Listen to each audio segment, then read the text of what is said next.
You see, when I see the whole LeBron James, Stephen A. Smith going back and forth, you know, um, where do I begin to start? These two turkeys, we know good and well that if you remember the classic Let's Do It Again with Bootney Farnsworth, played by J.J. Jimmy Walker, Bootney Farnsworth versus against 40th Street Black. And you remember how Sidney Poitier put on the hypnosis and the second fight ended in both of them knock each other out and it was a draw. And you saw uh, Biggie Smalls, the late Calvin Lockhart, and Kansas City Mac, portrayed by the late John Amos. Those double crossing jive turkeys, they did it again. This is what this is.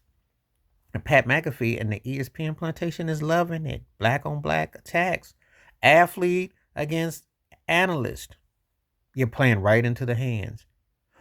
And Stephen A. talking about he would have swole up and stole on LeBron if he'd have been. Well, you didn't even step to him. He scolded you like a little boy.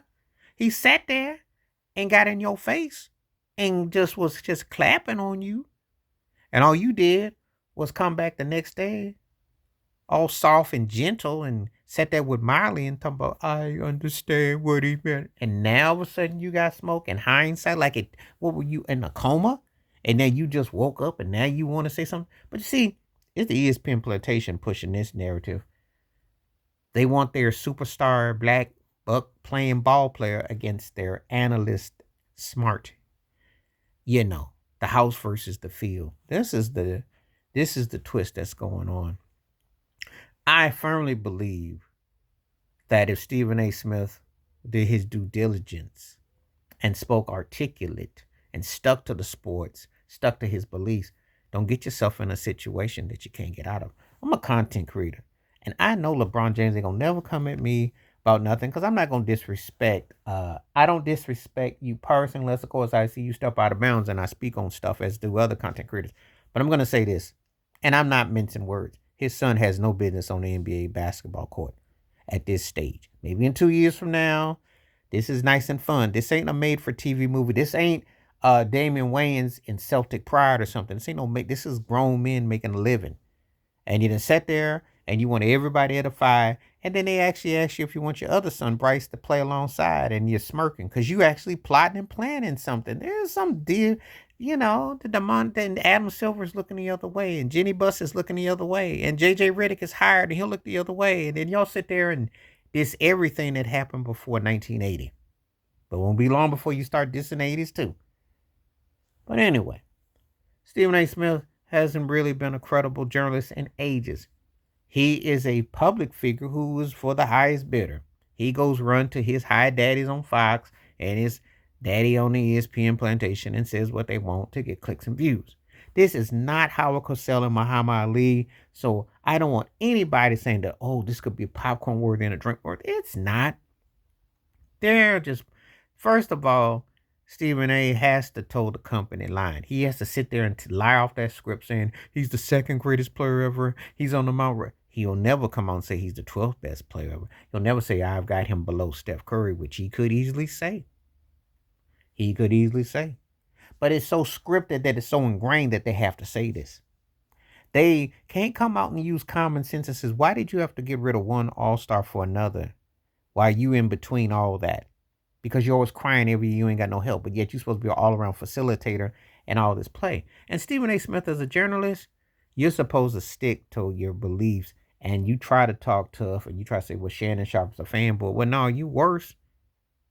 And of course, you don't really like Pat McAfee, and they didn't brought this white guy in, and they've given him your money and your spot because they can't sell you on your real show. They give you a token podcast, and they give you some amenities, but they didn't got this guy already. This guy, Pat McAfee, has Aaron Rodgers, who is as obnoxious and a narcissist as LeBron James. But guess what? He's front and center. You see how they do that? You see how that works? But you can't get the fellow narcissists of the NBA to pal with you on your show. And you don't want Kevin Durant. Nobody does. And Steph Curry doesn't really do panhandling. So once we get paired up a particular old guard, what you got? So the biggest name, and you're the biggest name, black on black don't work. But Pat McAfee got Aaron Rodgers, who still got some heads thinking that he still actually might have a career worth talking about, even though he's 5 years past the pull date. LeBron James is dangling. He has some moments, but he ain't the same dude. And he keep like bowling pins. They keep trying to re-give you new pins to strike because it's a lot of gutter balls.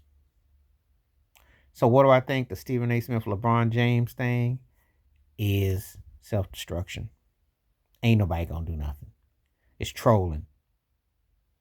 It's a big production. And it's sad in the black community and commentary. Because if Pat McAfee can sit there and have Aaron Rodgers, how come you and LeBron can't? Y'all can get up there. Because LeBron wants to do what you do, and you want to speak on what LeBron does. And yet it has backfired. And it don't look good. But actually, LeBron is sinking his own shit with a lot of people. The more he talks, the worse he sounds. Which I always say education goes a long way. Please like, subscribe, welcome thoughts, comments, and I do respond. Thank you. Wash your hands, keep your mind clear, watch out for another. Share it if you like. Hit the membership. Stay safe, stay blessed, stay woke. I'm out.